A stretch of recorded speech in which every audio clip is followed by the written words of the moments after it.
truputėlį skubime šiandieną, nes turime 2 dienų langą, per kurį būtų labai gerai pasiekti civilizaciją. Nes trečios dienos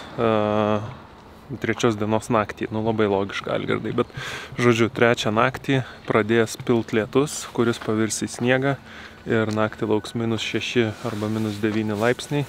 Tai mes labai tikimės, kad mums pavyks jo išvengti, nes čia vėlgi bus tos vietos, kur molinga ir gali būti taip, kad jeigu nepavyks jo išvengti, tai po to striksim dar kokiai papildomai dienai, kas tikrai nebūtų gerai nei resursų atžvilgių, nei šiaip nuotaikos atžvilgių. Tai, žodžiu, planas yra bandyti paskubėti, bandyti šiandieną turbūt paspaust kažkiek tai.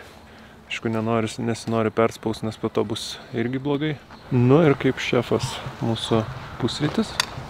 Tai palauk, dar reikia sudėti pagrindinis ingredientas. Bet ar jau išvirė, norėjau paklausti? Išvirė, gali paragauti ir pasakyti, čia yra išvirė, ar ne?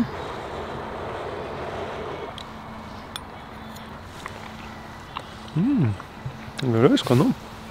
Jeigu jums ši kompozicija atrodo labai kvaila, tai tik dėl to, kad Dagnė kvailai atsisėdo ant kėdės. Aš nekaltas, aš negaliu nieko pakeisti. Bet man už tai patogu. Be. Na taip, kad patogu, tai aš sutinku. Ir užpakaliu šilta. Man irgi, nes aš sėdžiu ant savo miegmaišio. Dėl to aš galėčiau atrodyti daug aukštesnis, negu esu iš tikrųjų. Ryto pusrytėlis su Dagne Gurevičiene baigėsi. Linkime jums geros dienos ir skanaus. Ar gali mums parodyti savo kemperį, kurį jūs išsinuomavot, ko gero? Mielai. Tai Algirdas paprašė parodyti, mes galim apeiti. Gavom didesnį negu norėjom, bet buvo vienintelis variantas. Iš karto galim pradėti nuo... Čia galima pasipildyti vandens. Yra maždaug 20 litrų bakas, kurį ten gali naudoti virtuviai. Šičia išbėga naudotas vanduo, dabar užsukta, mes atsukam, kai būnam nestovyklavietėse. Tada čia. Čia gale yra virtuvė, mūsų virtuvės reikalai. Visus indus. Kava jau padaryta. Šičia išsitraukia tokia dujinytė. Hop, prisisukam balioną ir galim gaminti maistą. Tai čia turim visokių maisto, kuris negenda. Turim mažą šaldytuviuką, kuris dabar užpildytas gana gausiai dėl to, kad nesenai apsipirkom. Tai vanduo žmogui labai svarbu. Tai mes be to bako dar turim, čia yra 16 litrų gerimo vandens ir yra 4, kurie yra labai paslėpti. Ten jau yra atsarga.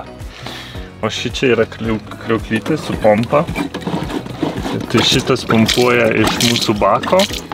Tai šitą vandenį mes galim naudoti išsiplauti, nusiplauti rankom, išsiplauti indam ir taip toliau. Ateikit paskui mane, ponas. O čia skambaliukas. Tai čia mes esam dabar svetainėje ir kartu miegamajam. Tai kas labai keliaujant šitaip svarbu, tai turėti kur pasidėti daiktus. Tai čia mes turim vieną dėžę, tai ten mes kuprinę sudėję ir viską, ko dažnai nereikia.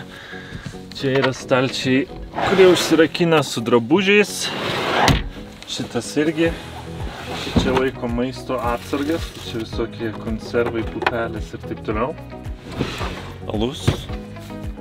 Tai va. O vakare mes šitą visą galim ištraukti. Šį dabar prisegęs. Bet visą šitą plokštę ištraukia iki čia, išsitraukia. Ir visas šitas plotas tada pasidaro lova.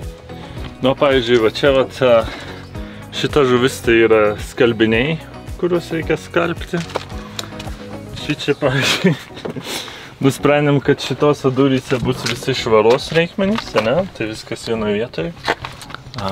Labai paprasta ir patogu. O čia yra toksai dienos salonas. Tai čia mes praleidžiam daug laiko. Čia yra šviesu, langai neužtamsinti. Čia smagu, pasidedi kavą arba vandens. Yra visokių pagraužų, kad kelionė neprailgtų. Turim gidą prancūzų kalba, Vakarų Amerikos nacionaliniai parkai. Jeigu galėtum vieną dalyką pakeisti apie šį vaną, ką pakeistum? Ką pakeiščiau? Nu, tarsime, jeigu jau aš galėčiau pakeisti, tai kaip matot, čia yra galima 5 žmonės susodinti. Mums realiai šito nereikėjo, tai aš tiesiog turėčiau daugiau vietos gyvenimui, mažiau tų sėdynių, jeigu čia būtų mano vanas. Kita vertus, mes galėjom prisijungti prie poros draugų, ir poną Algirdą su Dagne truputėlį pavežiojom. Tai tas buvo neblogai, bet didžiąją dalį laiko tos kėdės jos yra tik tai pasidėti daiktams, tai davė tokių minčių, kad vieną dieną būtų įdomu, gal būtų faina turėti savo tokį autobusiuką. O kaip su elektra, kaip telefonus kraunat? Mes telefonus nemažai kraunamės nuo akumuliatorius, kai važiuojam, bet yra ir viena saulės panelė ant stogo. Tai ta saulės panelė, jinai krauna bateriją, kuri yra įtaisyta va tenai. Čia pas mus dabar arbatos. Tai tenai yra baterija ir ta baterija jinai maitina pagrindę šaldytuvą. Mes turim kabelį elektros, tai mes dažnai stovyklavietėse paprašom vietos, kuri turėtų elektros atvedimą. O svarbiausia, kad jeigu būna šalta, o buvo tokių naktų, kaip matot, aš ir dabar su kojinėm, nes miegojom, buvo šalta, tai mes turim šildytuvą. Ir tada galima kaip ponai pasijungia šildytuvą, miegoti labai patogiai, bet čia tik tuo atveju, jeigu yra išorinis elektros tinklas. Ar yra buvo taip, kad šaldytuvas išsijungtų, nes baterija išsikrovė? Ne, taip nebuvo. Taip nėra buvo. Aš tiksliai nežinau, bet iš ką atsimenu, ką mums sakė, kad jisai, kai ta baterija išsenka, jisai dar iš akumuliatoriaus kažkiek tai ima. Tai mums maždaug sakė, kad 3-4 dienas nejudant dar viskas ok. Mūsų kelioniai taip dar nebuvo, kad mes tiesiog nevažiuotume. Bet kas smagu, tai kad visi tie autobusiukai, jie nudažyti, ten grafiti artistai, kiekvieną nudažo skirtingai ir mes jų labai daug sutinkam pakeliui. Ir kai mes juos sutinkam, tai mes pasimojuojam, nes jaučiamės tarsi bendruomenė ir netgi esam sutikę žmonių, su kuriais kalbėjomės, yra žmonių, kurie baiginėjo savo kelionėje, mums savo maistą atidavė. Tai čia tokia kaip ir mažytė bendruomenė. Dar turim lauko terasą. Kaip matot, šitos kėdutės. Jas mes laikom ten gale, išsitraukiam, turim net ir stalą. Ir galime pietauti lauke, sėdėti ir džiaugtis gyvenimu. Tai va, tai dar šitas, reiškia, autobusiukas turi terasą su labai gerais vaizdais. Bet atstumai mūsų kelionėje irgi buvo dideli, tai mes jaučiamės, kad mes nemažai tokių suvalgiam, bet su pilnu baku nuvažiuojam kokius 4,5 mylių, o bakas yra maždaug 25 galonai, 800 kilometrų, tai 100 litrų 800 kilometrų. Bet taip skaičiuojant, jisai gana dar ekonomiškas. O, tarkim, galios netrūksta, į kalną traukia? Tiesiog mes atsipalaiduojam ir vairuojam ramiai. Mes gėrimės vaizdu. Jisai gali važiuoti greitai, bet akceleracija yra tokia sausau. Kita vertus, čia pirmą kartą vairuojam autobusiuką, tai aš nežinau, kaip sunku palyginti, bet lyginant su lengvuoju, tai tikrai jaučiasi, kad reikia važiuoti ramiai. Okay, well, it's been nice seeing you here, meeting you here, and maybe we'll meet again somewhere. In America. Yeah. Wish you off with a song. Okay, bye.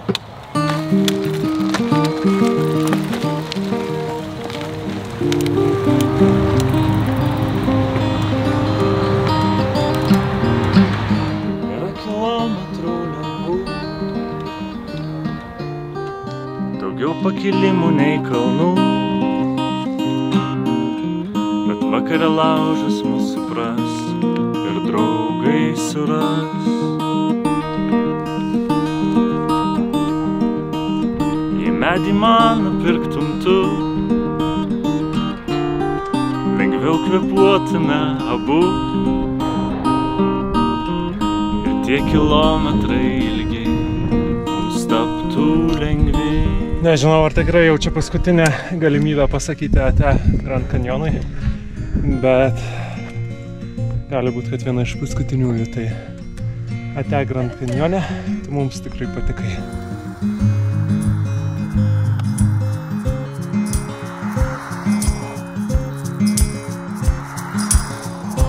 Nėra kilometrų lengvų, tiek daug pakalnių ir kalnų, bet vakare laužas mus supras ir draugai suras.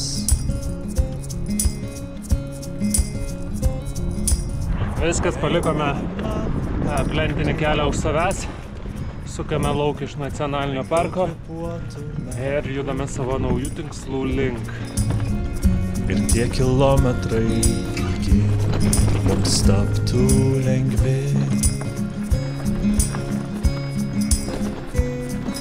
Špykio kelionės minti malonės, kai vėjas mus neša tolyn. O dar maloniau, kai pasaulį pamačiau ir kelias pasuka namų link.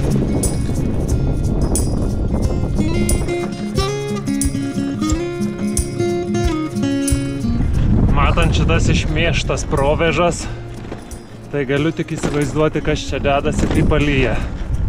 Įsivaizduoju, kad nepravažiuoti mums būtų, tai stengiamės, bandom, spaudžiam, kad pavyktų kuo toliau nuvažiuoti šiandien.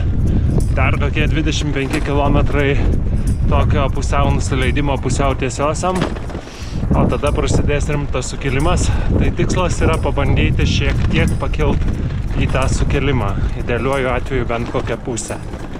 Jeigu tai padarom, tada rytoj tikėtina, kad gan nesunkiai turėtume pasiekti Flagstaffą. Jeigu nepadarom, tada kiek sunkiau galim pasiekti. Špykio kelionės minti malonės, kai vėjas mus neša tolyn. O dar maloniau, kai pasaulį pamačiau ir kelias pasuka namų link.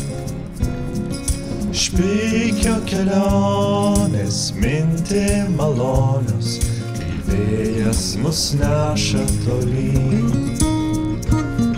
O dar maloniau, kai pasaulį pamačiau ir kelias pasuka namų link.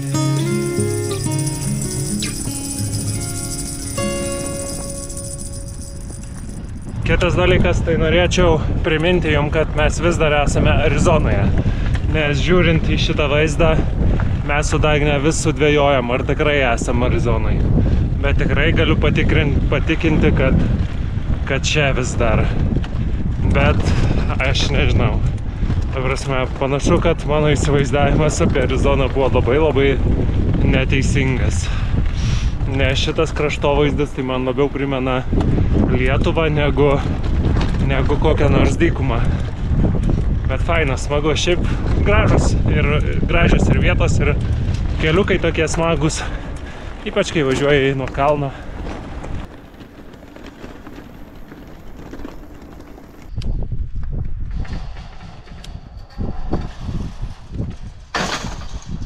Serijos sezamai atsiverk. Kaip ir nieko baisaus nerašo. Kažkokia gal truputį privati valda.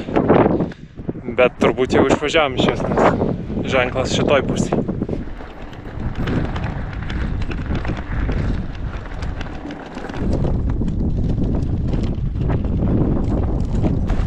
Va čia jau panašiau į tikrą Arizoną, ar bent jau taip, kaip aš ją įsivaizdavau. Na, tik tai tas kalnas su snieguota viršūnė labai nedera, bet jau panašiau. Nusileidom į kažkokį tai begalinį slėnį, tokį, kur nieko gyvo nėra. Bet gera žinia ta, kad mes tuoj vėl kilsim aukštyn ir spėju, kad vėl tos gyvybės atsiras.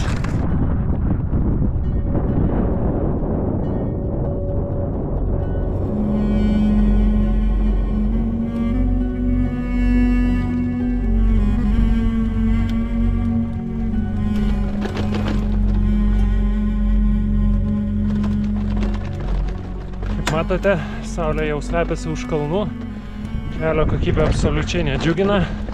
Važiuojam kažkokią Arizona Trail, kuris skirtas pėstiesiem, arkliam, dviratininkam, bet realybėj tai turbūt neskirtas niekam. Ja, kol kas labai akmenuota atkarpa, labai sunku važiuoti. Ilgai jau nebevažiuosim, nes saulė tuoj ne tik už kalnų pasislėps, bet ir už horizonto. Tai reikės ieškoti, kur sustot. Jo, čia.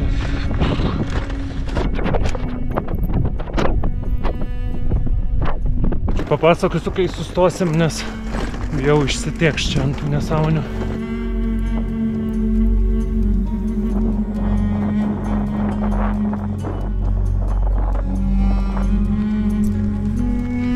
Galvoju, gal čia sam? Galim ir čia. Realiai jau viskas. Nu, teoriškai 20 minučių iki saulėlydžio, bet gal nežaidžiam, nes čia dabar bus kilimas. Tai gerai, tik to ten rytoj geriau anksčiau pradėsim. Gerai, tai rezultatas šiandienos yra 87,5 km. Ir dėja pakilta tik tais 500,5. Tai nėra daug pakilta, bet daug važiuota ir labai prastais keliais buvo daug važiuota. Tai tas išvargino, buvo iš pradžių vėjas priešinis, labai sunkus, stiprus ta prasme. Tada kelias subjūro. Pradžia buvo dienos gera, o po to ėjo viskas prastyn. Tai va, bet žodžiu, radom stovyklavietę, tai stojam šiandien, o tada rytoj keliamės ir bandom krutėti toliau. Pabaigėme šiandienos dieną, esame abudu pavargę. Tikrai buvo sunki diena, negaliu sakyti, kad buvo lengva, nepaisant to, kad pradžia buvo sąlyginai lengva, nes važiavome asfaltu 17-16 km. Po to šiek tiek buvo nusileidimo, bet tas nusileidimas vis tiek buvo žvyrkeliais. Tai šiaip geras žvyrkelis, pradžioj buvo tikrai geras, negaliu skųstis, bet po to, kas čia dėjosi ir dedasi, nes realiai dar niekur neišvažiavom, čia įšokom į tą Arizona Trailą kažkokį tai, kaip minėjau, ir katastrofa realiai. Sunku, labai sunku. Nežinau, kaip rytoj seksis, jeigu šitas keliukas nesikeis, tai bijau, kad mūsų tas Flagstaffas geriausiu atveju vakarop, o vakarop nusimato lietus. Tai va, tai iš esmės turbūt bandysim keltis kaip galima anksčiau. Per daug anksti vis tiek neatsikelsim, nes vis tiek bus labai šalta, bet turbūt bandysim, nežinau, pasižiūrėsim. Tai va, tai žodžiu, sunki diena, bet diena baigėsi, dabar valgysime, o su jumis pasimatysime rytoj. Na, man rytoj. Jums poryt turbūt. Ate.